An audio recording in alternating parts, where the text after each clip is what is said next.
Hey, everybody, and welcome in. It's the Poor Man Fantasy Football League podcast. We're the fantasy football show that gives you a peek inside the life and times of our Dynasty League. I'm your host, Mike, and with me, as always, is my friend Andrew. And this week, we're going to be breaking down the AFC West division with our friend and special guest, Slick, aka Ryan.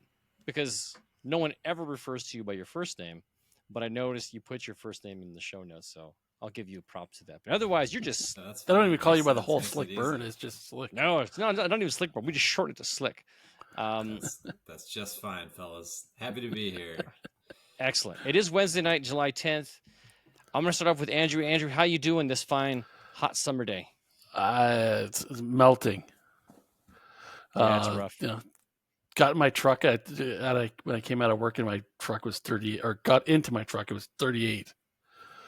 Like that's not humanly right. No, it's rough for us.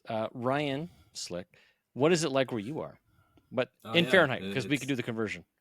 Yeah, I can't do that. Yeah, it's pretty damn hot. 90, I don't know, something like that. It's about the same. Yeah, it's pretty close to the same. Yeah, it's about the same. Yeah.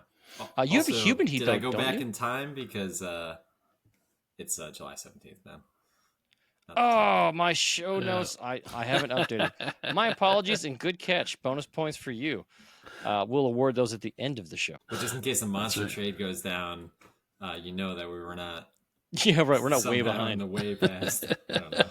I guess that wouldn't work out, but whatever. Now, speaking of trades, let's jump into this right away. Brandon Ayuk has officially requested a trade. It's been on and off whether he'll be traded or not. He's officially asked. The extension talks apparently have not happened. The 49ers have chosen not to try to negotiate, and he's just had enough, and he's looking for a trade. Do you think a trade happens for Brandon Ayuk, or do you think things turn around and they re-sign him for something? Anybody? I think this is not like new news or whatever. There's been rumblings of this, ever since draft, which is why the 49ers drafted a wide receiver in the first round or early second, whichever it was.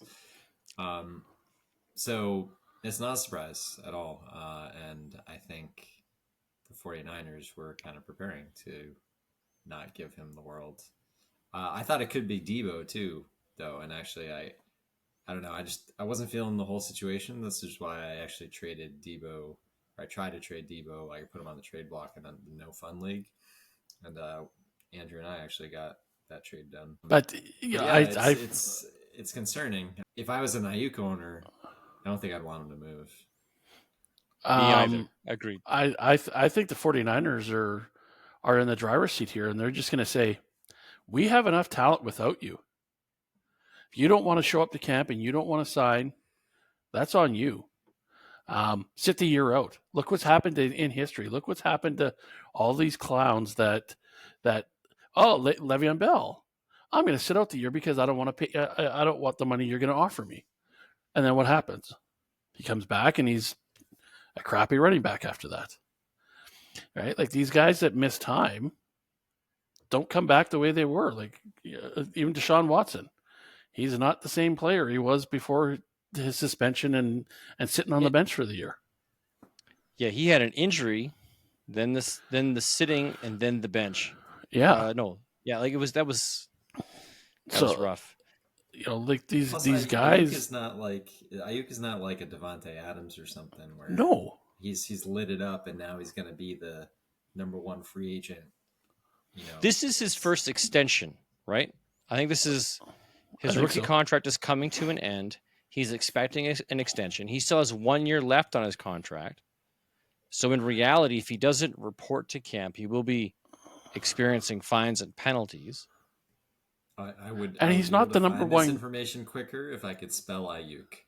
Yeah. Yeah. Good luck. I guessed Ayuk. And he's not even the number one on his team. So the number one what? That team is so versatile. They could turn it in a variety of different ways. But he's not the number one anything on their team. To me it'd be CMC first. Yeah. Debo second. Ayuk third. Kittle fourth. I don't know. Maybe even Kittle higher than him because different position. He's more valuable to the team, right? Like, you're the backup to the number one wide receiver. Granted, yes, you're a talented guy, and on some teams, maybe you are the number one receiver, but on that team, no. Well, And the I don't team's know. got to take care of other people. I would argue that Ayuki is the number one receiver over Debo. Debo isn't wow. as much of a receiver. He's a playmaker. Getting the jet sweeps. Yeah. They get him the ball. Ayuk is more of a traditional receiver. I mean, he got 1,300 yards last year to Debo's only 892 receiving. Oh wow! He only played one more game. But Debo has like a ton of yards on the ground, and he's a touchdown machine. He had 5 rushing touchdowns. So he's a man. But they do need a kind of a more of a true receiver too, I think. Well, let me add this to the pile. Ricky Pearsall, their first player drafted, has been put on the non-football injury list heading into camp. No, I haven't read the details of what he has or what has happened. He injured himself outside of football. So hopefully he wasn't like I did notice that. Bahamas. That's never great for a rookie, right, to not get the reps earlier. No, it's not. You need to build that chemistry. Mm-hmm. All right. Too much time roller skating down at the roller rink. Maybe that's what he was doing. Who knows about those 49ers? Andrew, I would still be happy if Ayuk is the one getting traded and not Debo, because if you got Debo on your team, that's nice. That just really elevates Debo. Yes. Okay. So my original question is, do you think he gets traded? Are you on the side of he's going to be traded before the season starts, or he'll sign with the team before the season starts? I'm on the side of he's going to be gone and traded. At this point, the amount of noise he has made is probably not healthy for him to come back to the team. I'd say neither, and he doesn't show up to camp. Ooh. Andrew, that's going to cost him. Schrodinger's cat situation there. Neither. He's neither. He's both in the box and not in the box. That's right. I guess I for coming out of the gate swinging that this was a long time coming. I actually don't know if it's actually going to get done, but I wouldn't be very optimistic that he's going to get some monster contracts from San Francisco now. Things are certainly trending in the other direction. Yeah. Yep. Now, as a Patriots fan, Ryan, did you hear that they have been inquiring as of this week into Ayuk's availability? Oh, no, I didn't hear that. Yeah. Interesting. So they were told he is not on the block, but they have been inquiring. How would you feel if Ayuk ended up on the Patriots with what they've got going on right now? I guess it makes sense because he is young enough, but they're definitely not win now, so it doesn't make a lot of sense to overpay for an asset for a win now. But if they're thinking he's young enough and they could make him a Patriot long term, and fill that void that they've had having a wide receiver one for a few years now, I guess I can see it makes sense. But I think if I were them, it seems like they're just trying to build from the ground up. So I'm not sure why they would do that.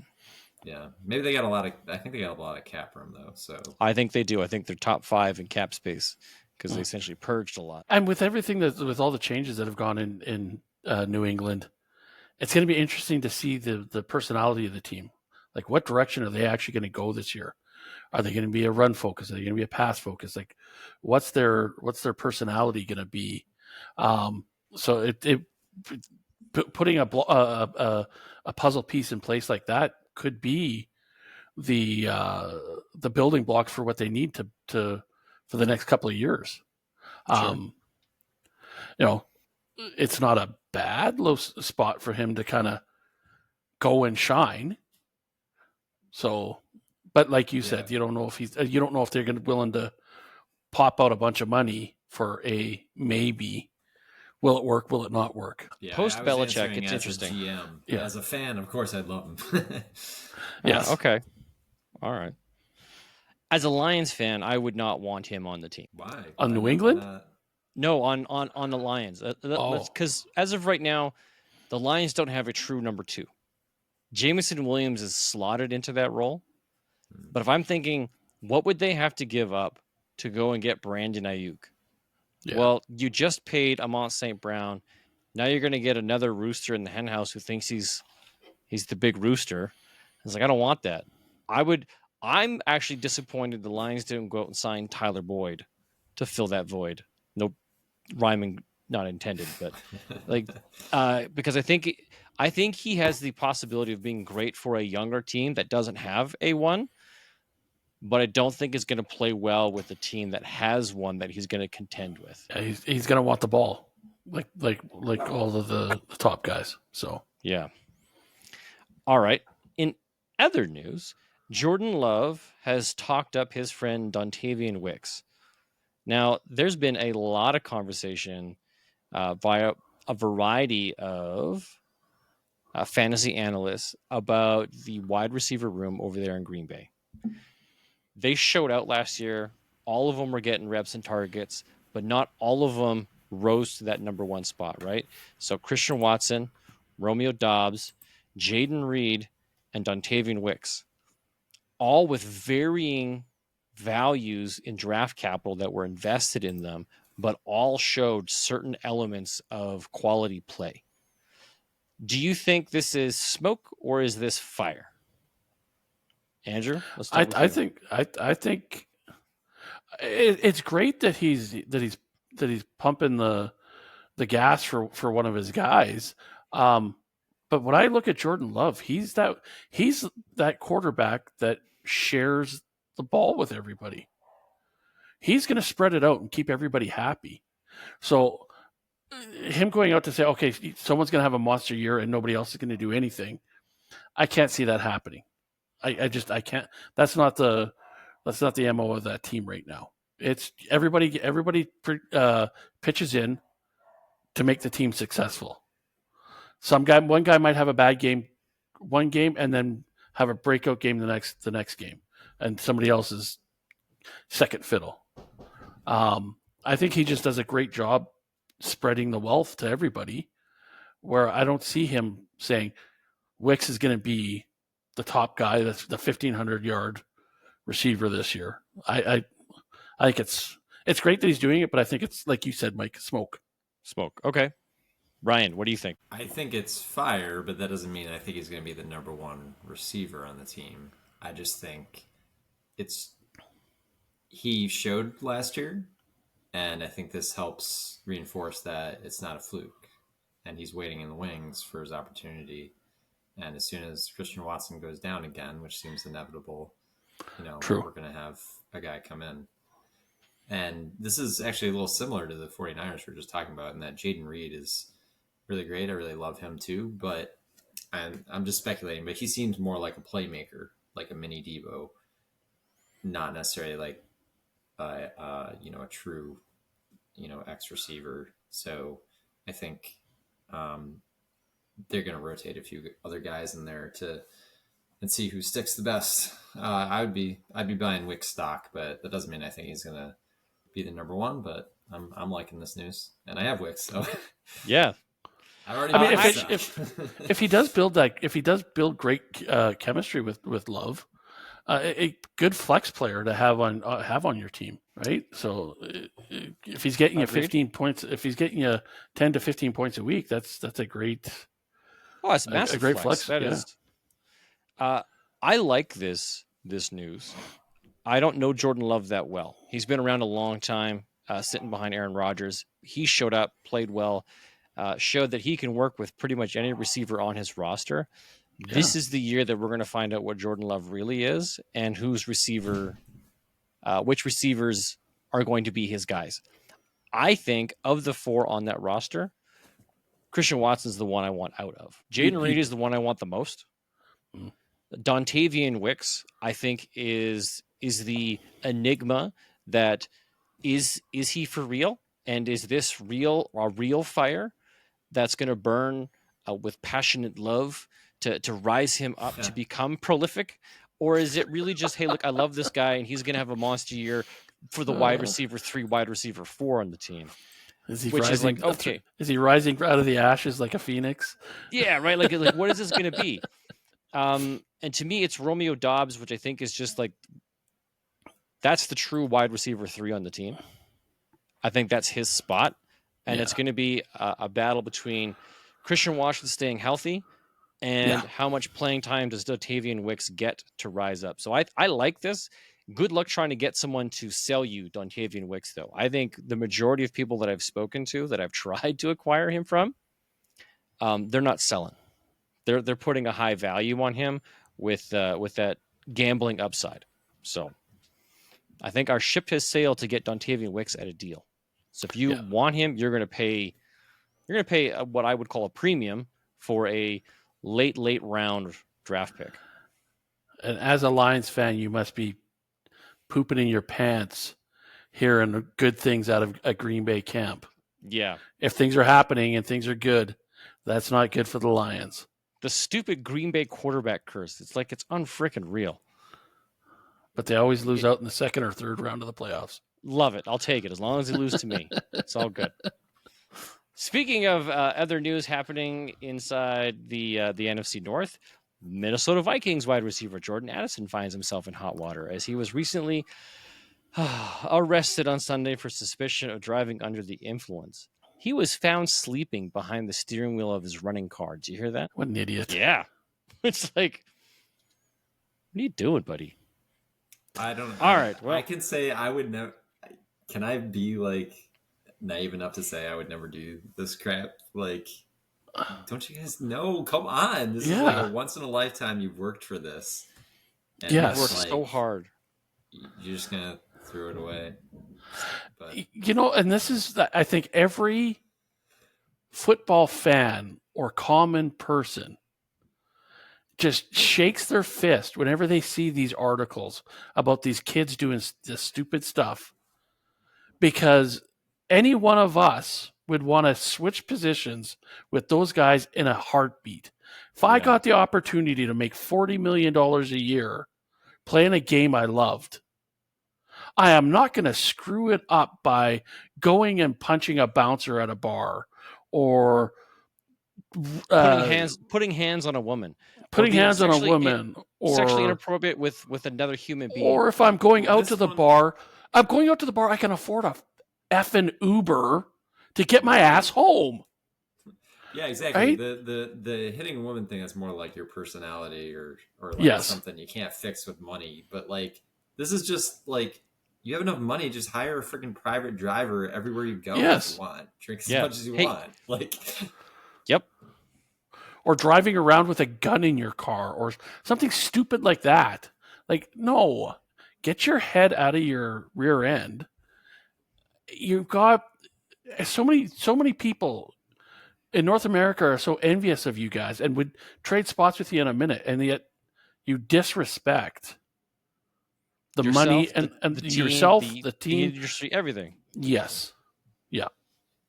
I you know what? Suspend this guy for 6 months. He'll get a suspension. I don't know how long it'll be. I'm not sure how long. Like 4 to 6 games is what I'm thinking. Probably. Yeah. But again, then you're hurting your team again. Now there's even more pressure on Justin Jefferson, who's coming back from injury. Yeah. Has a rookie quarterback who isn't even the starter right now. Sam Darnold is listed as the week 1 starter. They actually named him as the week 1 starter. Oh, man. Edison doesn't exactly have a wide receiver 3 breathing down his neck either. No, he doesn't have a lot of competition. Boneheads. That is essentially what it comes down to. But hopefully, these types of lessons will help teach future generation of wide receivers and players in general. Hey, don't do stupid stuff like this. Ignore what other guys are telling you to do. Don't do that. Do this instead. Yeah. Keep your nose clean. Play good football and enjoy your life outside of football, after football. All right. Well, that's all the news I've got. Thank you, Ryan, for sharing some of those tidbits with us before we started the show. Anything else? Andrew, did you have anything? Did you come across you want to share? No, I jumped online before we started the show and nothing else new has popped up. So okay, you pretty much nailed it. All right. It is the off season. There's not a lot going on right now. Got to wait for camps to start and then Then the Right smoke around will the really corner. happen. Just around the corner. Just corner. around the I'm already corner. having Well, to renew the my NFL DirecTV subscription at the end of the month here. so you can get Oh, so yeah? you can get paid back. Isn't Oh, that the was one? NFL ticket. Oh, That was NFL NFL ticket. Sunday Oh, ticket. yeah, Oh, that's yeah. what I mean. Yeah. Yeah. Is that what you're getting? I think so, unless I haven't researched it again this year, but I'm pretty sure Oh. that's the way to roll. That's what I did last Okay. year. So. We don't get it up here. We get Danes. Yeah. DAZN, Dans, whatever they're called. It's the only way to get the NFL off of the cable networks. Yeah. Not worth it. Crummy service. And speaking of the timelines, like it's the 17th. The Hall of Fame game is on the 1st. So we're No way. Yeah, we're like 2 weeks away. When I brought it up earlier, the Hall of Fame game was like the 1st or the 2nd of August. So just a couple of weeks. Oh, wow. I know that's a laugher game, but It's the start. but it's a game to watch. I'm gonna make a reference here. Does anybody besides me know who the what? No way guy is? No. Okay. He's a local Alberta influencer who got famous by reviewing other people's videos, and his whole thing. He goes, what? No way! And that I didn't know he was very from Alberta. atypical Canadian accent, and then tries whatever it is they do, and is like, dang it, I could have been doing that all my life. But he's a heavy duty mechanic, and it's usually mechanic or carpentry or repair based stuff. It's kind of funny. Anyways, every time I think of like, what? No way. And I was like, oh man, I can't believe I just said that. Okay. Anyways, here we are. We are going to be reviewing the AFC West. For those that don't know, because I also need a reference chart because I don't remember them outside of the NFC North.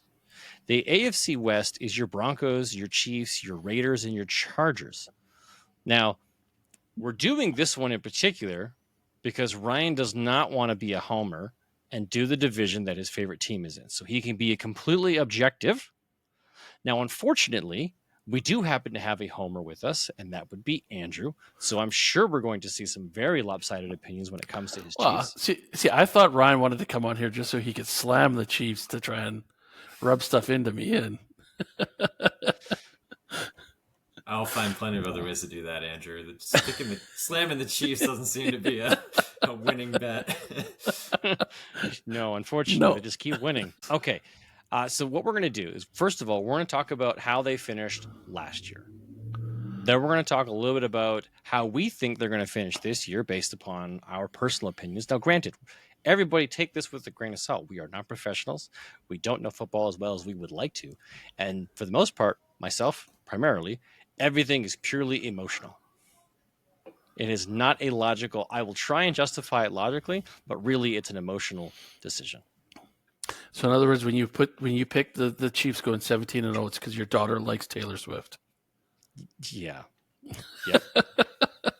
That is exactly why. I just got to make my daughter happy. Look, sweetie, I love the Chiefs too. We have something in common now. Except I can name, more than half the roster, and you can name one player. All right.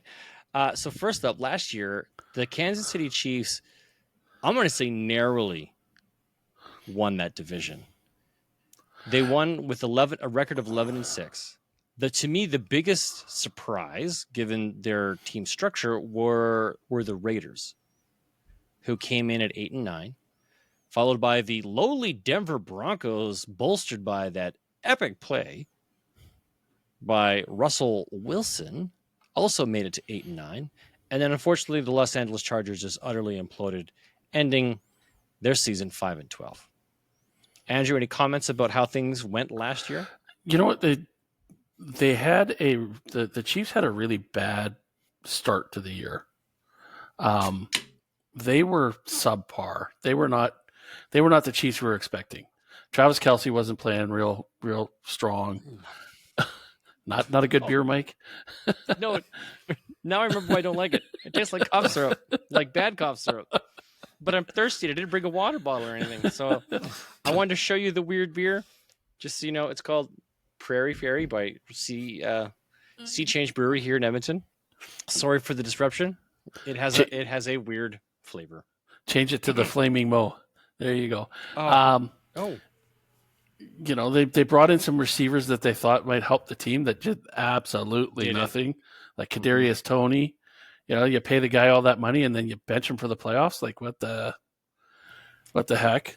Well, when you're catching balls for the other team more often than you're catching balls for your team, yes, it says a lot. Yes. He just, they had a really weird season last year, and when it came time to it, they brought it together at the end of the year and did their playoff run. They went in the playoffs. They went against some of the best quarterbacks in the game, to make their way to the Super Bowl and to win it. They gelled at the right time. Okay. Ryan, do you have any comments about anybody, the record, how they played, stuff like that before we get into this year? I think I'll make my points as I'm giving my guess. Doesn't want to tip his hat. Are gonna be. No, fair enough. The things I want to shout out to or reflect upon last year was how much Kansas City struggled but succeeded in spite of their struggles, and how much Las Vegas prevailed in spite of the challenges that they faced. And it's probably going to reflect that those are the two teams that I'm very excited to see what they do this year versus Denver, which I think is going to be a dumpster fire this year. I don't have high hopes or expectations for them. And Los Angeles, it's year one of a massive rebuild where they purged almost everybody. So, yeah, outside of their quarterback and a couple linemen, I'm not sure how much they really kept. So that's going to be fun to talk about. Sounds like you're going first. Yeah, let's do it. Here's how I've broken down the division. I've got my stuff blacked out so you guys can't see it, so I'm going to reveal. I actually have Kansas City going 11-6 again. And mainly that's because they have another tough schedule and a quarterback that can throw to anybody, but not anybody that we know and trust yet. So I think, in spite of their challenges, I think they will still be successful because that's just the makeup of this team. And I'm going to hold judgment back on how effective their offense is going to be until we see it actually perform on a Sunday. On paper, it looks good. I like Hollywood Brown. For selfish reasons, I want him to be super successful because I own him in a lot of places and haven't been able to move on from him. So I want him to be successful here. And maybe he will, maybe he won't. It's hard to say who's going to rise to the surface. So I have them taking the division 11-6. I have Las Vegas sliding down to 6-11. I like what they did last year, but Aiden O'Connell's got to battle Gardner Minshew. And there's some other elements on this team that you won enough, I think, to make your schedule a bit rocky. And I don't think you come out on top. I think there's some good things here. To me, they are a quarterback away from doing something special. And if Gardner Minshew or Aiden O'Connell can really make that leap forward, which I don't expect they can, this is where they're going to end up. They're going to be battling for the low end of the division. If not the league. This as a Raiders fan, though, I don't know if we have Raiders fans in our league, but we do. Go into a season with those two quarterbacks, it's like. Do you remember our three-peat champion Marvin? Of course, he's our resident Raiders fan. Yeah, I should know that. I think he's got an icon, or he used to. He does. Yeah, he used to. Well, I don't know if he does now. It's been a while since I've seen or heard from Marvin, but yes, I think the Los Angeles Chargers, under their new, I think, heavy run scheme, and knowing what I know of Coach Harbaugh, is I think he's going to rely heavily upon the defense. And if he gets that stuff to work this year, I think he etches out a gritty 6-11, being third in the division. And then the Denver Broncos doing their best to just make it through the season. They get some wins here and there. They end up at 5-12. I don't think they're absolutely mediocre. They still have some talent on both sides of the ball, but I think it's in their best interest to not do well. So I have them down at 5-12. Andrew, all as very the valid gentleman points, with the but... Yeah, with as the gentleman without anything listed into the list, how about you go next? I've got KC at 12-5, and I think their extra win is going to come from within the division. They're going to steal some games from the division games. They're a consistent team. Yes, they're getting a little bit older, but they're still they're consistent. I think when they sort out their wide receiver room and they get a true number one in there, that will help them. Their defense will still solid, and win them some games.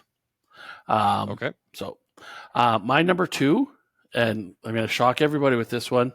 I got the Chargers at 9-8. Oh, wow.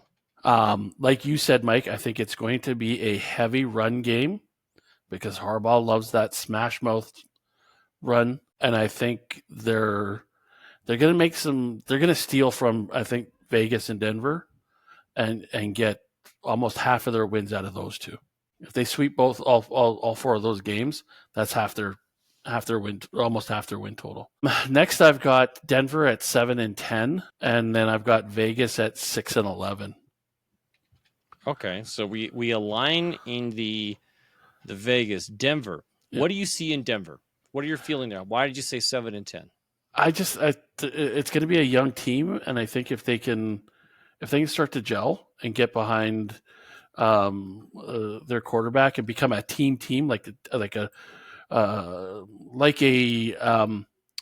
Houston Texans, like your Lions, become like a team first, not an individual first, a team first.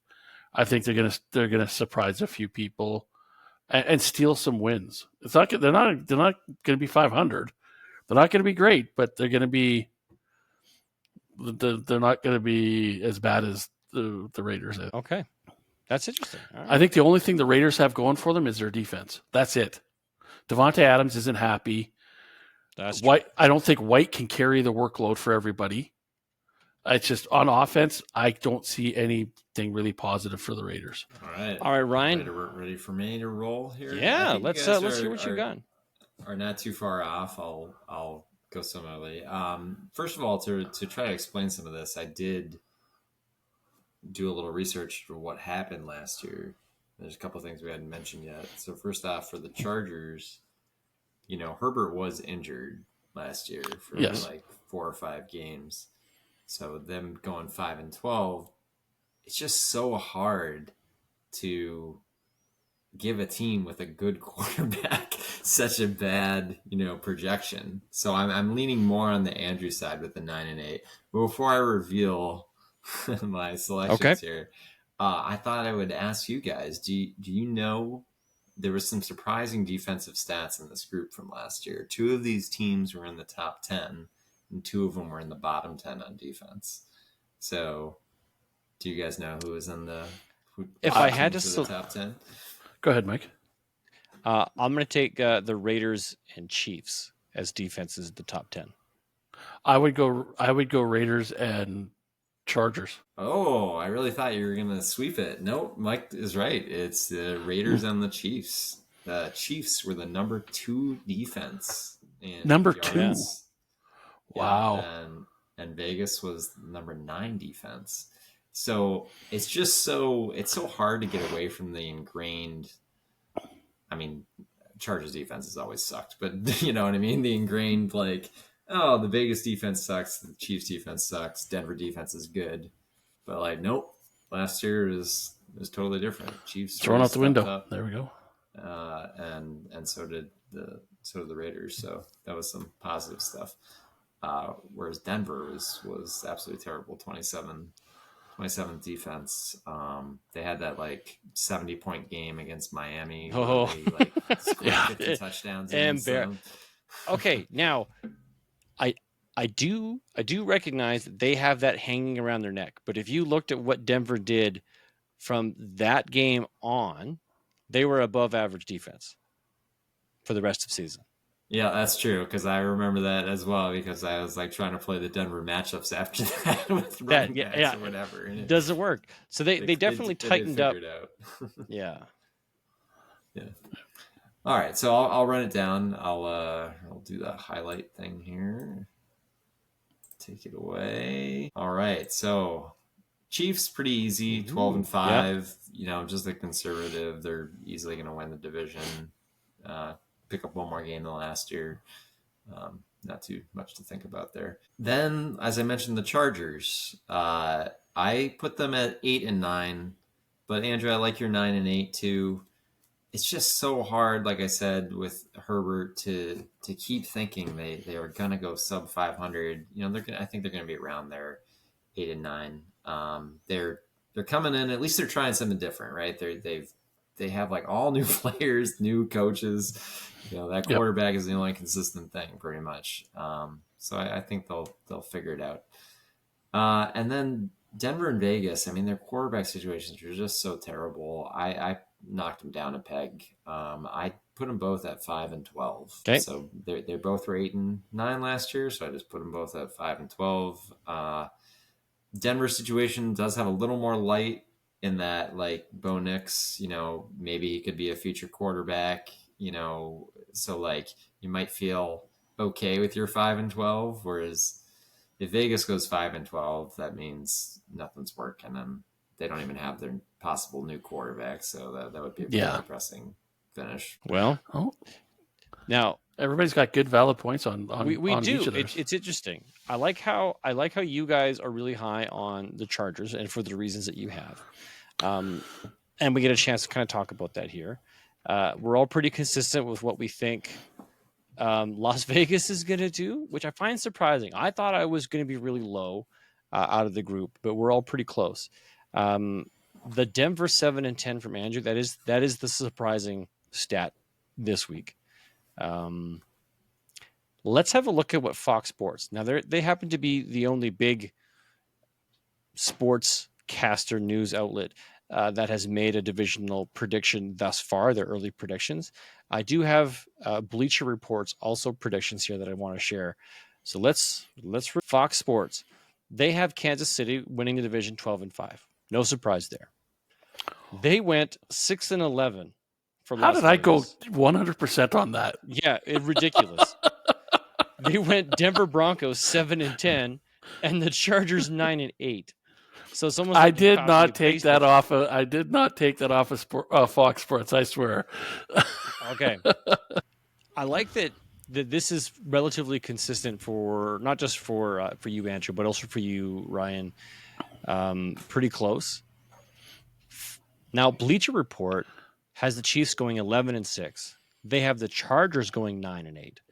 They have the Raiders going 8 and 9, and they have the Denver Broncos going 6 and 11. So there is some consistency that it's still the Chiefs division, that the Chargers are going to be the number 2 team. And yeah, that's kind of fun and exciting. Yeah, I mean, despite, everyone having a few games off here and there, I mean, we're all on the same page, really. Yeah. One contender, maybe 500, and 2 sucky teams. Yeah. And I think it'll be interesting to see if the Chargers do what they do, because that will show so much promise for that rebuild being real short and that team becoming a top contender again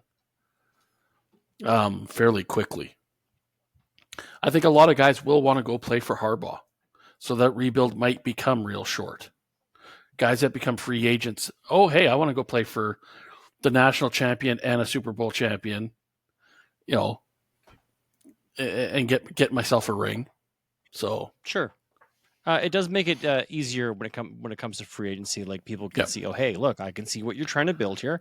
Yeah. I'd like to be a part of that. Yeah, and I think you'll see his fingerprint. Like, when a new coach takes over, sometimes it takes 3 or 4 years before it's their team. Mm-hmm. I think you'll see his fingerprint on it a little bit quicker. All right. Now what we're going to do is we're going to go team by team, looking at the players, the fantasy relevant players at least, and having a quick conversation about what we think of their rosters, who do we like, who do we not like, kind of just sharing our opinions here. We're going to go in the order of Kansas City, the Raiders, the Broncos, followed by the Chargers at the end. And at the very end of it all, we're each going to pick our best fantasy lineup from this division. So best quarterback, running back, wide receiver, tight end, and flex. And then at the end of the season, we'll circle back, have a look, and see how we did, just to compare with what our early predictions were and how they matched up. So without further ado, let's talk about those Kansas City Chiefs. So right now, their starting lineup of fantasy relevant players are going to be the Patrick Mahomes, Isaiah Pacheco, running back. Patrick Mahomes. Oh, Who's this guy? Mahomes or something. Mahomes. You're thinking of the younger brother of Patrick Mahomes. They have wide receiver recently acquired to the team, Hollywood Brown. They have troublemaker Rashee Rice with a pending suspension this year, maybe, if not next year. And then you have Travis Kelce, who re-upped and got repaid with the team. Now, I didn't add any of the other wide receivers on the roster because I don't think any of them are relevant enough for fantasy that they're worth talking about. Rookies to watch is their round one wide receiver, Xavier Worthy. He's a smaller wide receiver, but super fast. They also drafted tight end Jared Wiley in round. Now, I'm not going to let you start this off, Andrew. I'm going to let you go last. Okay, I'm going to let you have the last last word about your Chiefs. Ryan, would you like to start? Share your thoughts here? Yeah, sure. So I have Rashee Rice in our league. I took the gamble and traded for him when the news was out because you bought low, right? You're trying to buy the low. Yeah, I did the opposite with Kareem Hunt and Tyreek Hill. It came back to bite me. I've had a couple down years in the league because of it. So it's funny that they're always Chiefs players, hey? I know, right? So this time I was like, whatever, I'm gonna buy. So I threw a second rounder at, I think it's Andrew. Was it you, Andrew? Yeah. So second rounder at Andrew for Rashee Rice, and I don't regret it. I think at the time when I did it, more stuff kept happening. If you remember, kind of worse stuff kept coming out, and then he had like a nightclub incident too, so it was like looking pretty bad. But it's settled. No news is good news. People forget. Yeah, it doesn't. Leaves the. They've asked some offensive linemen to go do some stupid stuff and take the heat off him. Yeah, right. Yes, they have. So it was bold of you to put Hollywood Brown as the first bullet on the wide receiver line here. He's currently listed on several depth charts as their wide receiver one. Yeah. Will he be that? That is the question.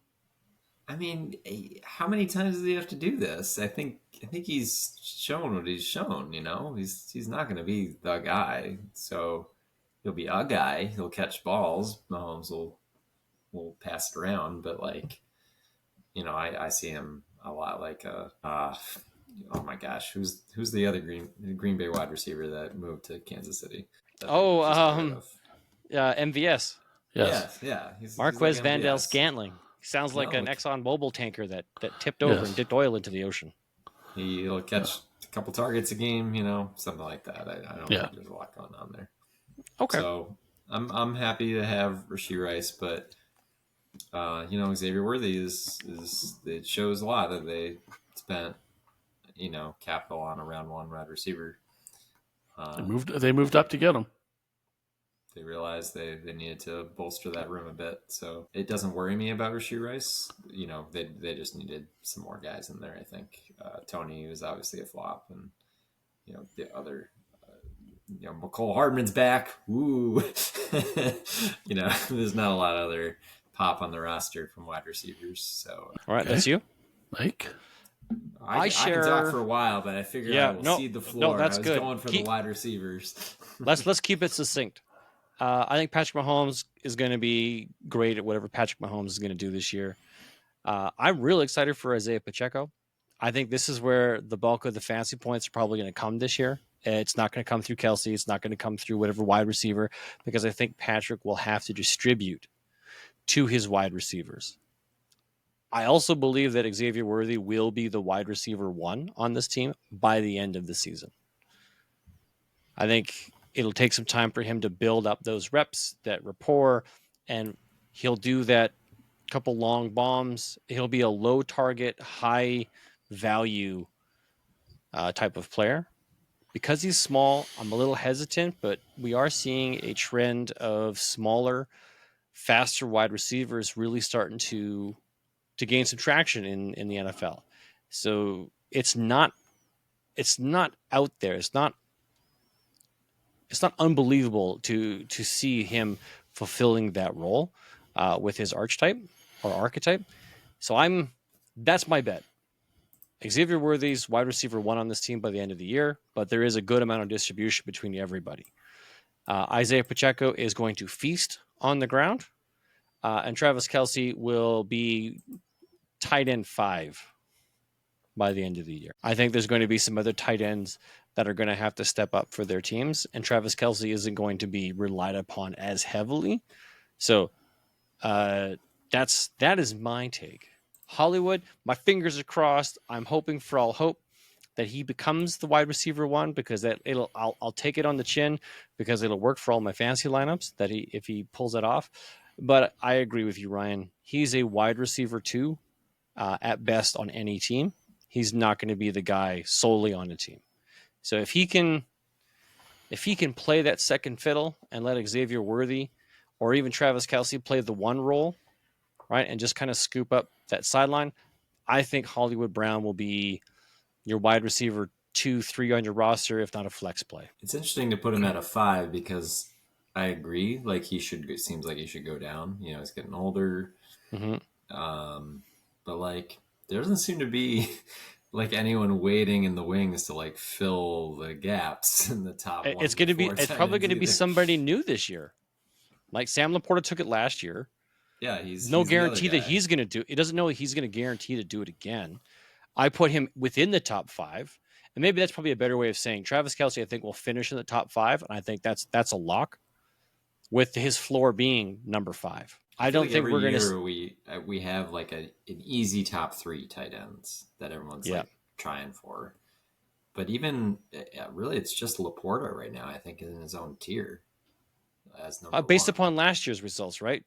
Yeah. But when you look at Kelce still had a per game, like an impressive points per game. He missed a couple, and he didn't have the big monsters that he used to have. But I don't think he's going to hurt you. Whereas a guy like to me, everyone's touting Trey McBride. Trey McBride for the Arizona Cardinals is going to be super and fantastic. And I'm like, really? I own him a lot of places, and I hope that's true. But to me, that's a big risk. I'm not going to put my eggs in that basket and think he's going to go top 5. I like guys that have done it. So Evan Ingram, that's not a guaranteed top 5 guy. Mark Andrews, yeah, that's a guy I think has a really good shot at being top 5. Sam Laporta, okay, he's done it. Can he do it again? Sure, but I'll hedge my bets. Dalton Kincaid's another voice or another name I hear a lot as a guy who has a chance of being number 1 this year. Okay, great. That's a situation that could happen based upon the competition he's going to have for his team. So I think Kelce's probably still the safest lock to be in the top 5. You know, you're right, Mike. I'm looking at the ADP, and Kelce's fallen to 5 on the tight end pecking order. So if you're doing a redraft, man, grab Kelce at that point. I think that's super value, considering he was going first round, second round the last several years. Now you can get him in the 5th, mid to late 5th round. I mean, people grabbing Brock Bowers. I don't know what ADP I'm looking at. I don't know if this is redraft or not. I don't know if this makes sense. But people, who was grabbing Brock Bowers over Travis Kelce? Ooh, that's a big risk. Maybe I need to go to a different site where I can clarify if I'm talking redraft or dynasty right now. Okay. All right, Andrew, bring us home. Okay. I agree with both of you guys. Mahomes is going to be Mahomes. He'll make his magic, whether it's on his feet or through his arm. I agree wholeheartedly with you, Mike. Pacheco, I think, has the opportunity to have a huge year. Hollywood Brown, I could see him being the number 1 guy for the first 2 or 3 games. Just because I think Mahomes, is a little bit pissed off with Rice. Because he has been saying since the end of the Super Bowl, I want a 3-peat. Everybody focus. I want a 3-peat. We'll have fun doing it. but don't put the team first. So I bet you he's pissed off with Rice, and Rice is going to start for the first few weeks. Might get 2 or 3 playing targets the first few weeks. if he's playing, but he will not see the volume that everybody's going to expect, because I think Mahomes is going to you're in the doghouse. They're going to try and force the ball to Xavier Worthy early to prove that he was the right choice. My worry with Worthy is if he gets beat up early, does he get injured and miss some time? If he can get past that, you're right, Mike. By the end of the year, he'll probably be the number 1 guy. He's just got too much speed. And he's got good hands, but he's small and could get beat up. Then picking up Jared Wiley, I think, is more of a, hey, if Kelsey goes down with a knee injury or an ankle injury, we need to have somebody in the field. And because they don't really have another number 2 tight end. They do. We drafted him last year, and they had a guy that they drafted the year before that. And they just... Yeah. It's a rotating door. But I think that's what they're doing is we'll pick up somebody just in case Kelsey goes down. I think Kelsey is still top 3. It's interchangeable. It's going to be Andrews, Laporta, Kelsey. Any one of those 3 will be whichever order. And then, the guy that you guys both kind of overlooked, and we were talking about this team earlier, Kittle could have a bounce back year and be in the top 5. When you guys were talking about your top 5s, I mean, that's still a solid tight end there in San Francisco. So I think, I'm strong on Kelsey. I've got him. So I want him to be the number 1 tight end again. Take it back from Laporta.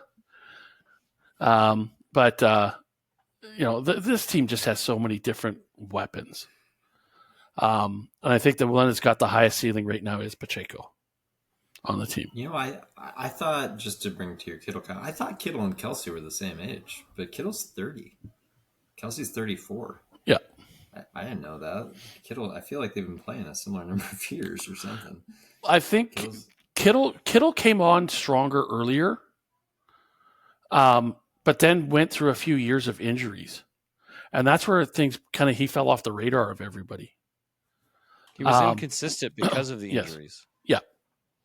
And then when they started, doing their scientific plays with Deebo Samuel, he started seeing even less and stuff like that. But I think last year he was pretty consistent. I think if he can stay healthy, he can be up there. Since we're still talking tight end, I'll correct myself in that I was talking about dynasty ADP. So yes. Okay, well that explains how Brock Bowers got in there. Yeah. Kelsey still goes second overall tight end in redraft, but 34th overall.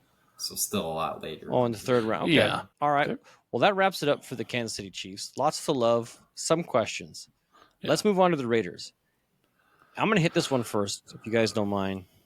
Sure. As much as we beat up on the Raiders and their win potential, I think there's still the possibility of fantasy points here.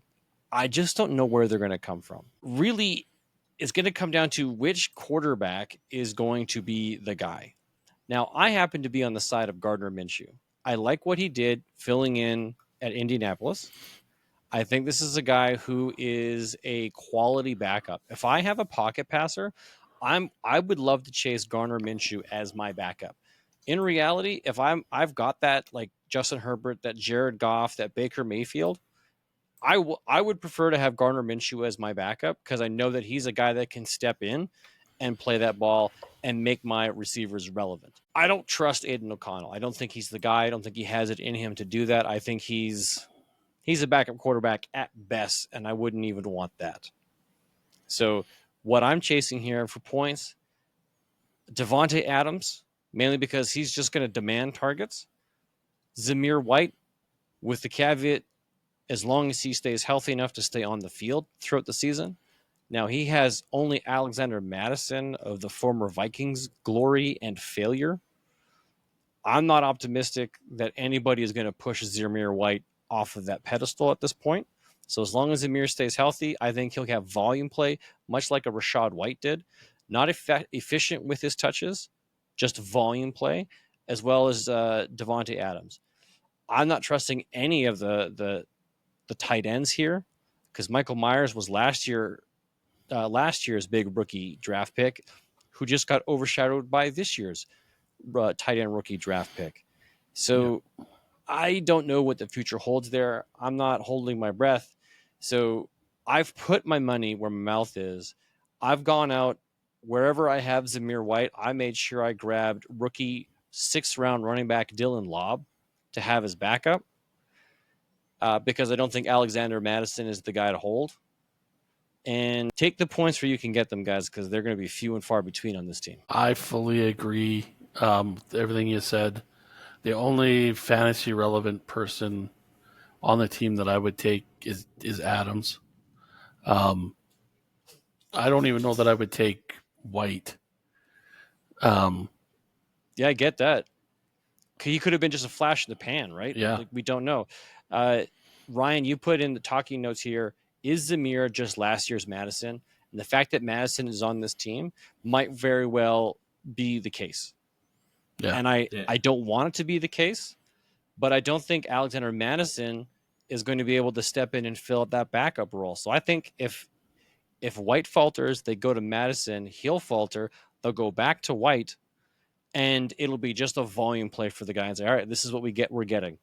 Just go out there, get your 2 to 3 yards per carry, and we'll just pound it and try and throw it as much to Davante Adams as we possibly can. Yeah. I still think Adams is going to be a relevant wide receiver.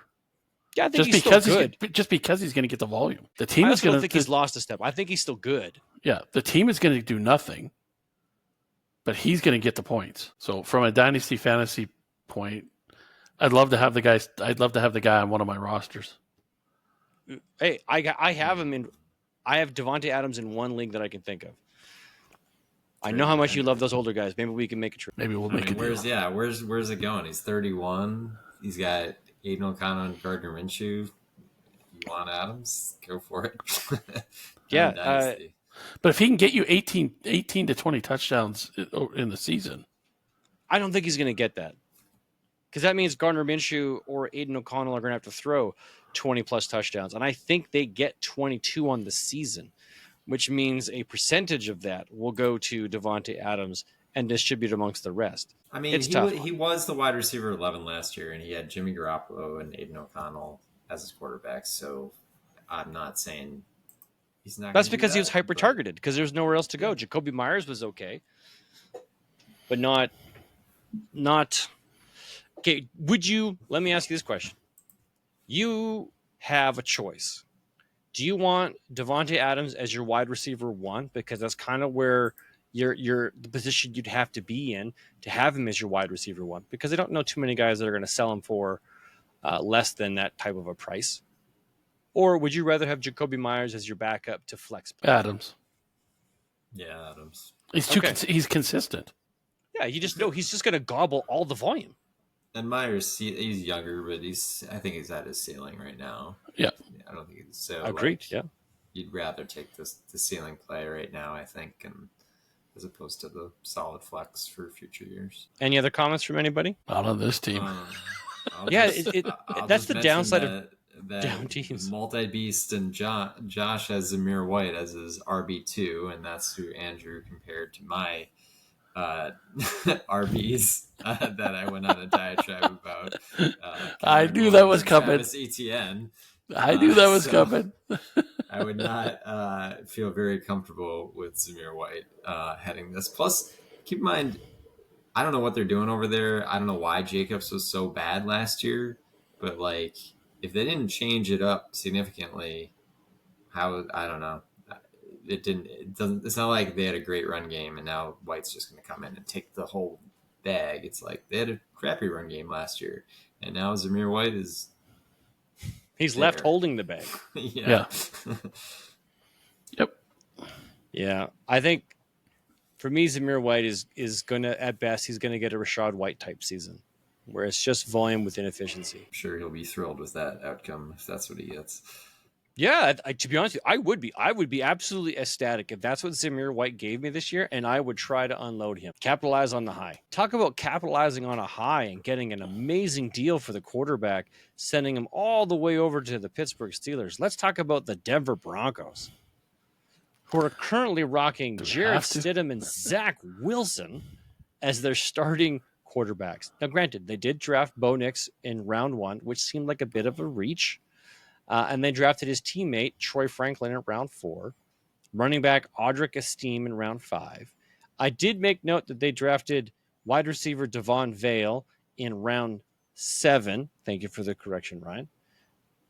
But he's a round 7 wide receiver. I'm not sure why we would bother. But he was drafted. I say that because here's the rest of the roster. Javonte Williams, who seems to be on the downward trend of popularity and trust with both the team and fantasy managers. Jaleel McLaughlin, who was drafted by this current regime and had some solid spot starts last year. Old man Cortland Sutton, who just got it done with touchdown after touchdown after touchdown last year with Russell Wilson. Recently signed Lions wide receiver Josh Reynolds, who had some amazing drops in that particular conference game against the 49ers that I wish we could get back. And then Marvin Mims. Now, quick pause, tangent, Marvin Mims. Guys are really excited for leagues that have kick return yards because Marvin Mims apparently is in a position to do very well under the new kick return rules. So in the No Fun League, if you happen to have Marvin Mims, there is a chance that he can get some bonus kick return yards to add to his fantasy irrelevancy. I did not know that was a thing in that league. That is, yeah. It's not a lot. It's something, though. Consider them bonus points. For every 10 yards, you get a 0.01. So it's not a lot. Go ahead and run out there and sweep them up and put them in your flex spot. Yeah. If you remind me of this next offseason, I'll lobby for that change because it's not something You know what? I feel like researching about my players. is how well they're going to do in the kick return. Actually, to the most part, it's been utterly irrelevant impact-wise in that particular league. However, because of the change to the new rule, it might actually have an impact now. Because instead of getting most kick returns or kickoffs going through the end zone and nobody running it back, it's a high probability there's going to be a dedicated kick return with yards that could to reach upward to 8 to 1,000 yards by the end of the season. Well, that actually has some value that can be capitalized on, especially if that's a dual threat player where they're on the field, like a Rashid Shaheed, where that guy is on the field as the wide receiver 2, wide receiver 3 on plays, and he's doing all the kick returning. Or Hardman. McCole Hardman, who might just be relegated to that kick return role. Or what's his pickle? Cordell Patterson. Yeah. Right? He was solid there for a couple of years as a returner and a running back. Running back, yeah. I am really disappointed in Mims though. I thought he had hype, he had opportunity, and they didn't pass him the ball, or he wasn't getting open, or whatever reason. It's because it was Denver. The air is too thin up there. Yeah, it's too bad. I have him on my team. So yeah, he's really great, and you should trade for him right now. Well, yeah, we should go and take advantage while he's low. Got it. For all his return yards. Anything else you guys want to add about Denver? Anything that you like, or you think that's kind of like a sneaky thing that you love, or what are you afraid of? Like, what are you thinking? Share some thoughts before we move on to the Chargers. I'm excited to see when Bo Nix gets on the field. Is he going to be? They talk about 20% of the quarterbacks drafted failing. Is he going to be in that 20% that failed, or is he going to be in that 80% that is pretty successful their first year? Are you sure it's not the other way around? Where 20% of the quarterbacks are successful and 80% fail? Because maybe it is the other way around. Yeah, I think there's a high failure rate. But it'd be interesting to see if he is one of those ones that strike some magic into the team and they rally behind him. And he's really the only highlight on this team that I'm curious to see. Right here. Could we, collectively, the three of us, say that we will have a very good indication of the value of Bo Nix week 1 if he is ahead of Zach Wilson or not on the depth chart? I don't think he will. If Because he's I not think ahead of Zach Wilson on the depth chart, I'm writing off Bo Nix. Oh no, I don't think that matters. It doesn't. Not matter week 1. on a depth chart. If it was week 9, halfway through the year, then maybe yes. They're not going to give Nix an opportunity.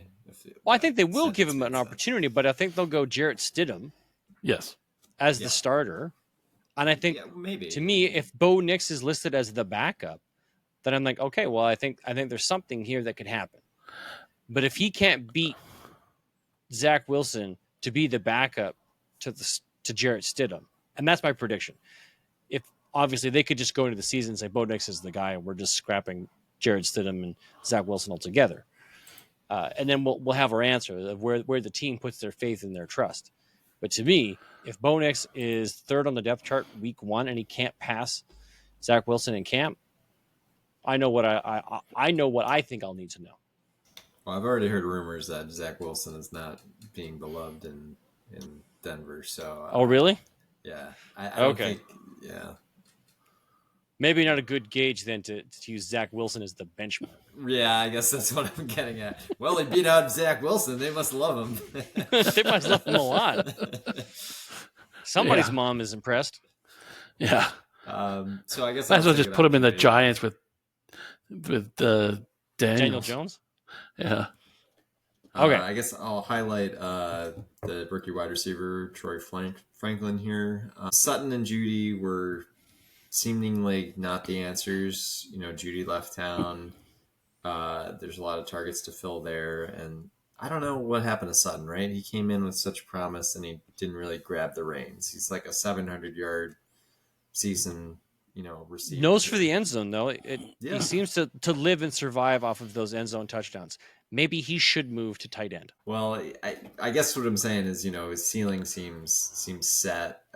Troy Franklin, round 4, wide receiver. Donnie picked him up in the draft just before me.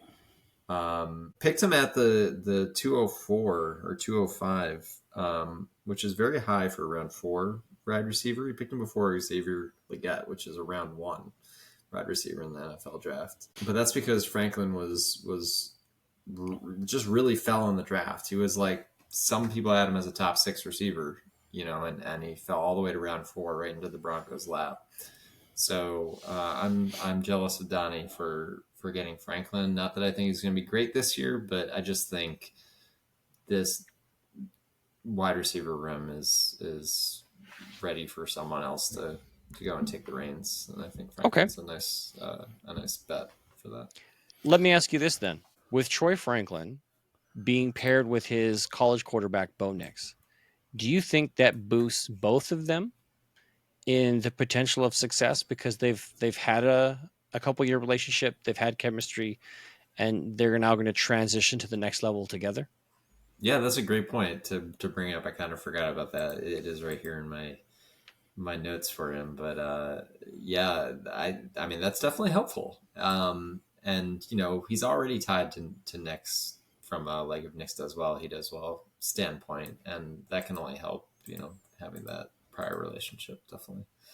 Okay. Wow. Imagine Donnie's had 2 years in a row. Puka Nacua, drafted late, and Donnie gets him. Franklin, drafted late, Donnie gets him, and they both go off for him. Well, hey, you could rewind this a year ago, and I would be saying the same thing about Mims. So, I suppose, yeah. Didn't work out for me. You take a shot on this one, Donnie. This is why we say everything that we talk about is an emotional experience, and then supported with logic, not a logical experience supported with emotion. Yeah. All right. Last note: 18% of Denver's cap is going to Russell Wilson, who is playing for the Steelers. mind-blowing. Just record everything surrounding that whole scenario. Just That's how low they felt of the guy. They're paying another team to take him on. Moneyball. Yep. Yes. And it's and he might not even be the starter halfway through the year for that team. Yeah. That's how pathetic that his fall was fast and hard. But you know what? If Knicks doesn't work out, I don't know how many strikes Sean Payton can get here. True. He's going to be out with the Russell Wilson debacle. The new ownership that's in that building, they're going to want to do something. They'll probably be paying Sean Payton after he gets fired too, with the way they do contracts there. Apparently, yeah.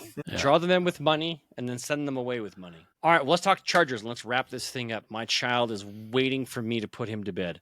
Little bugger, constantly peeking his head around the corner and teasing me.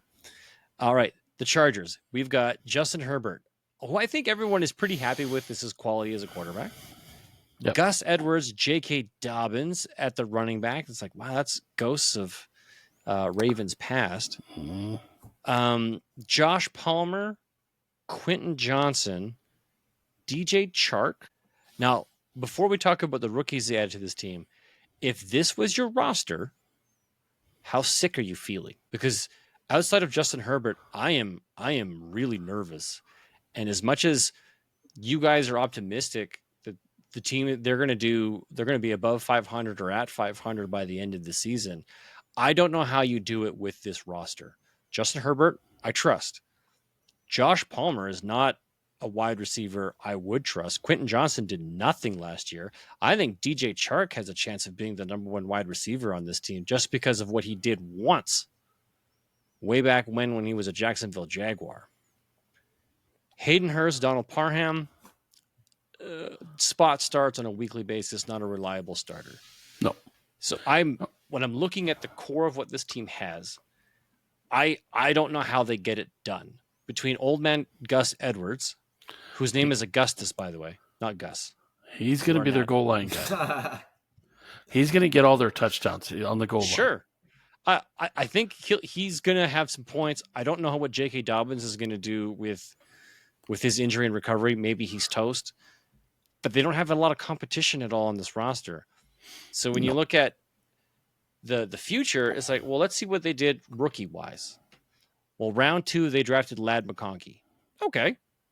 I'm actually pretty excited to see what this kid can do. Now he's paired with Justin Herbert. He doesn't have a lot of competition. There's a very good chance Ladd McConkey this year could be very, very valuable for fantasy. Running back, Kamani Vidal in round 6. That's a pretty late round to be drafting a running back. And then round 7, and they drafted 2 wide receivers. Brendan Rice of the Jerry Rice family bloodline, and Cornelius Johnson of the national champion Michigan Wolverines, who played for this head coach. Cornelius coming together. Yes. I'm sure there is a Kellogg's commercial built into this somewhere. I've seen something like this before, where like all the skill position players are just like totally new. It's just really crazy situation. To have Herbert be the anchor, and then just like the whole rest of the team be. Quentin Johnson's your only incumbent. Well, Josh Palmer. Well, he was okay. True. Yes, he was there last year, but do you remember him? No, right? Yeah, right. That is, if Josh Palmer he was irrelevant. And if he's your projected number 1 because Quentin Johnson, your first round draft pick, did butt kiss. Not Dick Butkus, but just did absolutely Butkus, then how can you expect something more out of this team than what they did last year? I think they're going to Eckler and Keenan Allen are huge names to get disappeared. Now I am feeling a little weird about my pick. You're putting it like this, but this is going to be a lunch pail group that has to come together as a team, and I think guys like Edwards, Clark, and McConkey could have big years for the team from a fantasy standpoint. Again, they're not going to be the division winner. they're just barely over 500 on my books. It's, but they're going to feast off of not feast, but they're going to steal from Denver and Vegas, which shouldn't be that tough of teams to beat. Right? Well, Vegas's defense should be solid, but Vegas can't put up any points. But how good is the Chargers defense going to be? That we'll have to see.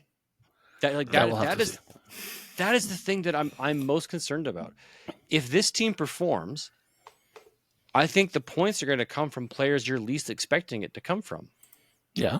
And then you've kind of missed out on the gamble of like, hey, you know what? I'm gonna place my bet on Josh Palmer. Well, okay, I can see that being a gamble. What would you invest in a player like Josh Palmer? For me, I would invest maybe a late third to a fourth round pick to see if I can add him to my roster to see if something happens. But is somebody selling him for that price? I'm gonna guess not, because I'd rather hold on to him and see if he pans out than try and get a potentially late third to a fourth round pick for him. I think what will happen here for the Chargers is that we will find players at the end of the year that produce for this team to achieve your guys' 500 record, and that they won't be relevant for us because we don't know which ones they're going to be. Justin Herbert might be the only beneficiary, because he might just like find that dude and be like, you know what, Brendan Rice, your dad's a Hall of Famer. Let's make you one out of nowhere. The quiet kid in the corner, sure. Let me just keep hitting you for whatever. Cornelius Johnson, who played well for Michigan, but wasn't a cornerstone of their offense. Like, I don't know. Ladd McConkey, maybe that's it. Maybe they just do the Devontae Adams treatment and just like, here's 170 targets. I love Ladd. Got him in both our leagues. Really happy for this spot to be paired with a young quarterback. Yeah, I think Ladd McConkey might be the Justin Jefferson pick of this draft. Yes, not an early round draft pick, but a mid to late. That is probably going to might not show up year one. But long term, you're right. He could be 3 years from now. He could be a top 5 wide receiver because he's going to get all of the work. You're going to know whether this kid's got it or not. Yes, and you're going to find out quick. But I shouldn't say quick. I think, like I said, first year, rookie year. By the end of the year, you'll have an idea. It's like, hey, you know what? Ladd McConkey's the dude. He's like he's the Puka Nacua. He's the Odell Beckham. Came on second half of the season and just dominated. Yeah. Okay. Sounds like you guys have also written off Quentin Johnson, which I am obligated to remind was Andrew's number 1 overall pick in our mock draft in April 2023 when I came on the show. Okay, I will come to Andrew's defense. He was probably doing that so that we, as Michigan fans who lost to that Washington team by Quentin Johnston, that, hey, you know what? This kid's amazing. He's going to be so awesome. And then how bad do we feel when he turns out to be an absolute dud? Yes. Or what was it? What was it? Marvin Mims. Hey, we've all made. We all had our Mims. We've all had our Mims.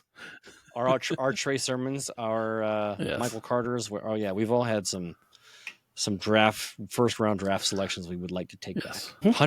Henry. I did want to ask how you guys feel about Herbert, though.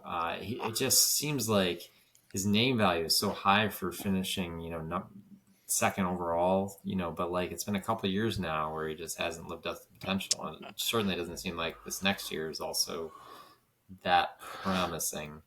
And I noticed, while looking him up, that he got traded in May. Laborbus took him from Donnie for Trevor Lawrence, pretty much straight up. There was one other piece in that trade, wasn't there? Yeah, a 5th round pick. It was nothing. It was a 5th round? Yeah. I'd rather have Herbert than Lawrence. I agree with that. Lawrence might have a better situation this year, but I think Herbert's the better quarterback. More consistent. Better, higher upside, much higher upside. Yeah, I lean that way too. Weirdly, Lawrence is 2 years younger than Herbert. I did not see that. He's only really. When did Herbert come into the league? Did they not come in at the same time? No, I thought Herbert was way older than Lawrence. Well, he's 2 years older than Lawrence. He's 2 years older. No, but I thought like 4 or 5. 4 or 5 years. Oh.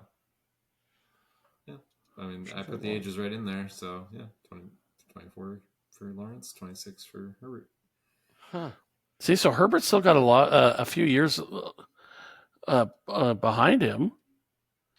So Yeah, because I think Herbert came in. Justin Herbert. He came in 2020, so he's had 1, 2, 3, 4, 5, 5 seasons under his belt, whereas 3. yeah, probably only three. had 3. So that means he came in. It just seems like Herbert's been 2022. around a lot longer. Well, he has Lawrence. I thought they were closer together on when they entered the league. Huh, but look at that. Well, we all agree that Donnie got fleeced, so that's the Yeah, important there we go, part. Donnie. You overpaid for Trevor Lawrence. Trevor Lawrence might have, I think, long term, it'll work itself out. I don't think so. You don't think so? I think Nope. Trevor Lawrence will have a better year this year because he's in a position where he should have a better year this year. Justin Herbert has got to completely learn a brand new everything. Yeah. Brand new head coach, brand new offensive coordinator, an entire new roster of weapons. I just don't have faith in Lawrence. Get a haircut, Okay. boy. Getting oh, Just come like on. remember the Titans. Remember the Titans. Jesus. Sunshine. Yeah. Okay. Well, that actually wraps up our review of each of the teams and their players. Now what we're going to do is we're going to pick our best 5 fantasy players and essentially draft them and think, who do we think is the best at the position for us? Our opinion. Now, Slick, as the guest, I'm going to give you the option to go first. Who would be your quarterback this season? Quarterback? Well, it was a hard choice. Should I go Bo Nix or Justin Herbert? And I went Justin Herbert. Wow. Nice choice there. Okay. That is an interesting selection. You really like over Patrick Mahomes. Oh, no. I am an idiot. Oh my God. What did I just do? I picked Justin. Oh no. It's written in there. It's written in there. You can make a change. No, it's gotta be. It's gotta be what it is. Okay. I was That's a gonna bold say, selection, my friend. Wow. I was gonna say he's back to his downward slide for. Yeah. You just talked up Justin Herbert, so all right, well, maybe he is a real believer. I'm going Patrick Mahomes. He's getting old, he's 28. He's lost a step. 26. He's lost a step. He had a bad ankle last year. Okay. Andrew, you going Patrick Mahomes? Yeah. There's no. Okay. All right. Okay, Andrew, who is your running back? My running back, Pacheco. Okay. He is also my running back. And Ryan? You got it. Pacheco. Oh, it is Isaiah Pacheco. Yeah. Hey, look at that. I did not go Zamir White. There was not a lot of competition here. No, there's not. And even at wide receiver, there's not. To me, there wasn't a whole lot of competition. Although Gus is great. If you got him for cheap and have him on your lineup, that's pretty nice. You're happy with that situation. Okay. Finally getting a shot. Well, I went Devontae Adams as my receiver. Slick, you went Devontae Adams as well, I see. Andrew? Yes. Yep. Devontae Adams. So, okay. So Justin Herbert seems to be the only deviation thus far. I can't see the tight ends changing anything. Okay. Does anybody not have Travis Kelce? Oh, I was going to take Brock Bowers. Here. I can't even. I don't know. Let's hope I put Travis Kelce. Yeah, you got got Travis Kelce. There it is. All right. Okay, this is where I do expect some deviation. Is where do we think the number 2 player is going to come from? And for me, I will reveal first, and mine is Travis Etienne, who doesn't even play in this league. What the heck are you talking about, man? That just shows you how much I loved the other players in this particular division because I didn't even bother to update. So while we're here, while we're talking, and I honestly don't like my options. No, this is actually hard. This is really hard. I will put my money where my mouth is, and I'm going to go Zamir White. Oh my God. The wild card pick of just the volume play. All right, go Slick. Well, I'm putting my money where my mouth is, and Let's see. Lad McConkey, the number That's actually not bad. That's not bad. That's a good one, actually. That's a good one. Completes That's not my bad. stack with Justin Herbert. Herbert, obviously. yeah. I stayed with that same team. Okay. Did you go Gus Edwards? Yes, I did.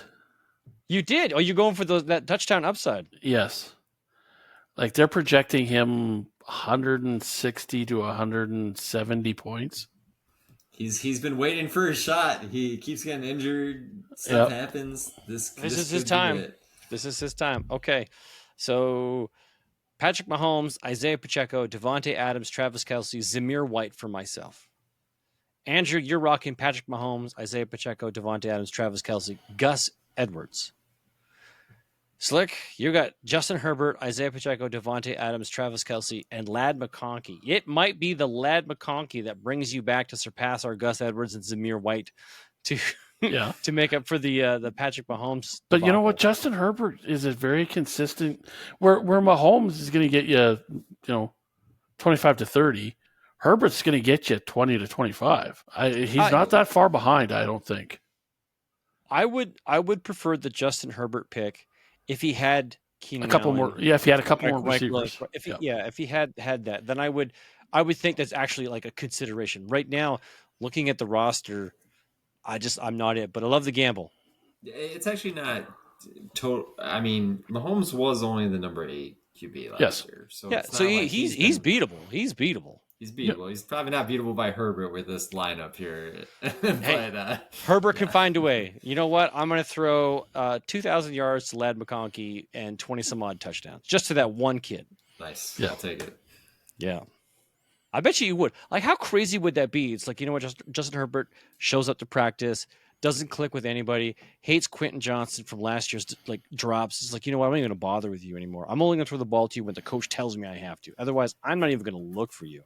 And I'm just going to feed this Lad McConkey kid just because he's got a weird name and just force feed him the ball. I'm going to hit him so hard the football's going to get stuck in his face mask. So even if he can't catch the ball, I'm just going to make that happen. That is in the realm of outcomes, I think, for Lad McConkey this year with Justin Herbert.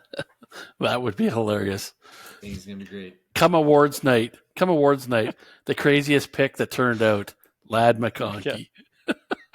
Yeah. Hey, everybody. And he shows up on stage to accept his award with the helmet on and a football stuck into it because that is what's going to happen. Justin Herbert's just going to be like, F you, take this ball. And 100 miles an hour. Funk. Done. They're probably going to adjust the helmets just to let that happen. There you go. Deflate gate. Yeah. So the ball can stick in there. Oh, yeah. Maybe that's why. Okay, there we go. Solution.